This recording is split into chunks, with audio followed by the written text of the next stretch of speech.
بسم اللہ الرحمن الرحیم۔ السلام علیکم۔ جب حضرت آدم علیہ السلام حابیل کی مصیبت میں بے قرار رہتے تھے، تب اللہ پاک نے حضرت جبرائیل علیہ السلام کو ان کی تسلی کے لیے بھیجا۔ انہوں نے حضرت آدم علیہ السلام کو بے حکم خداوندی بتایا۔ اللہ پاک ان کو ایک فرزند عنایت کرے گا جس کی نسل سے پیغمبر پیدا ہوں گے، یعنی حضرت شیت علیہ السلام۔ چنانچہ حابیل کی وفات کے 5 سال بعد حضرت آدم علیہ السلام کے ہاں ایک فرزند پیدا ہوا جس کا نام حضرت شیت علیہ السلام رکھا گیا۔ شیت کا مطلب ہے اللہ پاک کا دیا ہوا تحفہ۔ جب حضرت آدم علیہ السلام کی وفات کا وقت قریب آیا تو انہوں نے اپنے بیٹوں سے فرمایا کہ میرا جنت کے پھل کھانے کو جی چاہ رہا ہے۔ وہ تلاش کے لیے نکل گئے تو انہیں سامنے سے فرشتے آتے ہوئے مل گئے جن کے پاس حضرت آدم علیہ السلام کا کفن اور خوشبو تھی۔ وہ ان کے پاس کلہاڑے اور ٹوکریاں بھی تھی۔ انہوں نے کہا کہ اے آدم کے بیٹو، تمہیں کس چیز کی تلاش ہے؟ انہوں نے کہا کہ ہمارے والد بیمار ہیں، جنت کے میوے کھانے کی خواہش رکھتے ہیں۔ فرشتوں نے کہا کہ واپس چلے جاؤ، تمہارے والد فوت ہونے والے ہیں۔ جب فرشتے حضرت آدم علیہ السلام کی روح کا قبض کرنے کے لیے آئے تو حضرت حوا علیہ السلام نے ان کو دیکھ کر پہچان لیا اور حضرت آدم علیہ السلام سے چمٹ گئی۔ حضرت آدم علیہ السلام نے فرمایا کہ مجھ سے الگ ہو جاؤ، پہلے بھی مجھے تمہارے ذریعے سے بہت ہی مصیبت پہنچی تھی، مجھے میرے رب کے فرشتوں کا ساتھ دینے دو۔ فرشتوں نے ان کی روح قبض کی، غسل دیا، کفن پہنایا، خوشبو لگائی۔ آپ علیہ السلام کی قبر کھودی اور لاحد تیار کی اور انہوں نے حضرت آدم علیہ السلام کی نماز جنازہ ادا کی۔ پھر انہیں قبر میں رکھ کر اوپر سے مٹی ڈال دی۔ پھر کہا کہ آدم کے بیٹو، تمہارے لیے یہی طریقہ ہے۔ حضرت آدم علیہ السلام کہاں دفن ہوئے اس میں اختلاف ہے۔ مشہور ہے کہ انہیں انڈیا کے پاس سری لنکا میں دفن کیا گیا، اور ایک قول یہ بھی ہے کہ مکہ مکرمہ میں جبل ابی قبیس میں دفن کیا گیا۔ یہ بھی کہتے ہیں کہ حضرت نوح علیہ السلام نے طوفان کے موقع پر حضرت آدم علیہ السلام اور حضرت حوا کی منتوں کو ایک تابوت میں ڈال کر ایک کشتی میں رکھ دیا تھا، اور پھر طوفان کے بعد انہیں بیت المقدس میں دفن کیا گیا۔ حضرت آدم علیہ السلام نے اپنے بیٹوں کو وصیت کی کہ شیت علیہ السلام میرے قائم مقام رہیں گے، تم سب ان کی فرما برداری کرنا اور ان پر ایمان لانا۔ سب نے اقرار کیا، اور پھر حضرت آدم علیہ السلام کی وفات کے بعد حضرت شیت علیہ السلام نے ان کے کام یعنی رشد و ہدایت اور تبلیغ کی ذمہ داری اٹھائی۔ حضرت شیت علیہ السلام نے زمانے میں نبی آدم 2 قسم کے تھے، کچھ وہ جو نیکی پر تھے اور کچھ قابیل کی اولاد کے تابعداری میں مشغول تھے۔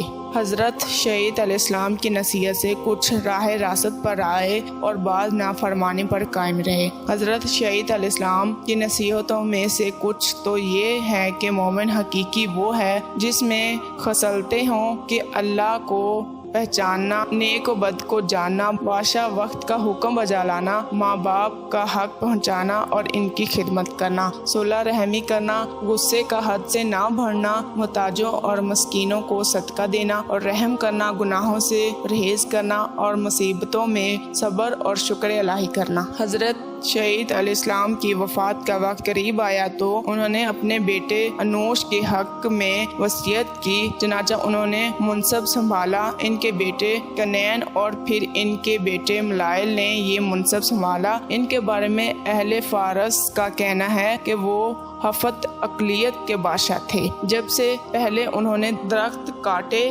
شہر بسائے اور بڑے بڑے قلعے تعمیر کیے۔ وہ کہتے ہیں کہ بابل اور سوس ایران کے شہر انہوں نے تیار کیے۔ ان کی وفات پر ان کے بیٹے یرت نے ان کا منصب سنبھالا، اور انہوں نے اپنے بیٹے کے حق میں وصیت کی، اور ایک مشہور قول کے مطابق ان کو ہی حضرت ادریس علیہ السلام کہا جاتا ہے۔ حضرت شیت علیہ السلام حضرت آدم علیہ السلام کے فرزند ہیں۔ اس وقت حضرت آدم علیہ السلام کی عمر مبارک 130 برس تھی جب حضرت شیت علیہ السلام پیدا ہو گئے، کیونکہ ان کی پیدائش حابیل کے قتل کے بعد ہوئی، اس لیے حضرت آدم علیہ السلام نے ان کو عطیہ خداوندی سمجھا اور ان کے صفات حسنہ کی وجہ سے ان سے بہت خوش رہے۔ تمام نبی آدم ان کی ہی اولاد ہیں، کیونکہ حضرت آدم علیہ السلام کی دوسری اولاد کا سلسلہ آگے نہ چل سکا۔ قرآن پاک میں ان کا ذکر نہیں ہے۔ ایک روایت میں ہے کہ اللہ تعالیٰ نے اپنے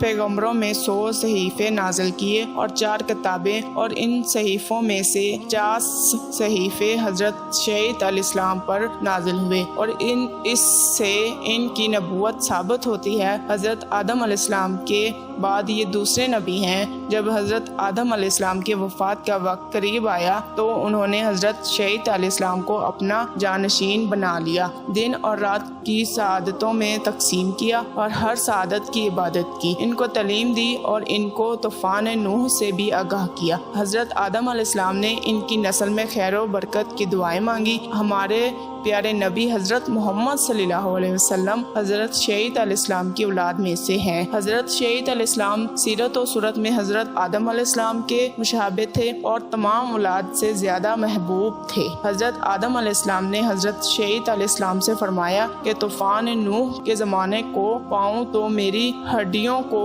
کشتی میں رکھنا تاکہ وہ غرق ہونے سے محفوظ رہیں، یا اپنی اولاد کو یہ نصیحت کرنا۔ حضرت شعیب علیہ السلام نے حضرت آدم سے احوال بہشت لذت کے ساتھ سنتے تھے اور آسمانی صحیفوں کا مضمون بھی دریافت کرتے تھے۔ اس لیے حضرت آدم علیہ السلام نے تجرد اور خلق سے ان کو حق سے خلیفہ کیا تھا، اور لوگوں سے تنہا ہو کر دنیا کی لذتیں چھوڑ کر اکثر اوقات وظائف اور احتیاط میں مشغول رہتے تھے، اور نفس کی ریاضت اور تہذیب و اخلاق ہمیشہ ان کے مد نظر رہتا تھا۔ حضرت آدم نے نصیحت کی کہ اے میرے بیٹے، مجھے بھی اللہ تعالیٰ کی عبادت، جب بھی اللہ تعالیٰ کی عبادت کرو تو اس وقت حضرت محمد صلی اللہ علیہ وسلم کا نام ضرور لو، کیونکہ میں نے عرش پر ان کا نام لکھا دیکھا ہے۔ جب میں روح اور مٹی کے درمیانی حالت میں تھا، میں نے آسمانوں کا چکر لگایا تو میں نے اس ہستی کی شان محبوبیت کا بارگاہ رب العزت میں یہ عالم دیکھا کہ آپ کا نام پاک محمد صلی اللہ علیہ وسلم اللہ تعالیٰ کو اتنا پیارا ہے کہ میں نے آسمانوں میں کوئی جگہ ایسی نہیں دیکھی جہاں حضرت محمد صلی اللہ علیہ وسلم کا نام نہ لکھا ہو۔ میرے رب نے مجھے جنت میں رکھا تو میں نے جنت میں کوئی محل، کوئی بالاخانہ، کوئی دریپا ایسا نہیں دیکھا جس پر اسم محمد تحریر نہ ہو۔ اے میرے بیٹے، میں نے یہ نام فرشتوں کی آنکھوں کی پتلیوں میں شجر توبہ کے پتوں اور سدرۃ المنتہا پر لکھا دیکھا ہے۔ تم بھی کثرت کے ساتھ اس کا ذکر کیا کرو، کیونکہ فرشتے بھی ان کا ہر وقت ذکر کرتے رہتے ہیں۔ حضرت شعیب علیہ السلام نے 1912 برس کی عمر پائی۔ ان کی آل سے حضرت ادریس علیہ السلام نبوت سے سرفراز ہوئے۔ حضرت شعیب علیہ السلام کا مزار 3 جگہ موجود ہے۔ ان تینوں میں سے وہ کس جگہ مدفن ہے یہ اللہ تعالیٰ ہی بہتر جانتا ہے۔ ایک مزار غزم شام میں، دوسرا عراق کے شہر موصل میں، اور تیسرا ایودھیا میں واقع ہے۔ بعض مسلمانوں کا خیال کے مطابق آپ کا مزار لبنان کے ایک گاؤں بے نام شعیب نبی میں واقع ہے، جہاں بعد میں ایک مسجد ان کے نام پر قائم کی گئی تھی۔ عرب جغرافیہ دانوں کی روایت کے مطابق آپ کا مزار فلسطین کے شہر رملہ کے شمال مشرق میں واقع ایک گاؤں بشیت میں واقع ہے۔ اگر آپ کو میری یہ ویڈیو پسند آئی ہے تو لائک کیجیے گا اور میرے چینل کو سبسکرائب لازمی کر لیجیے گا۔ شکریہ۔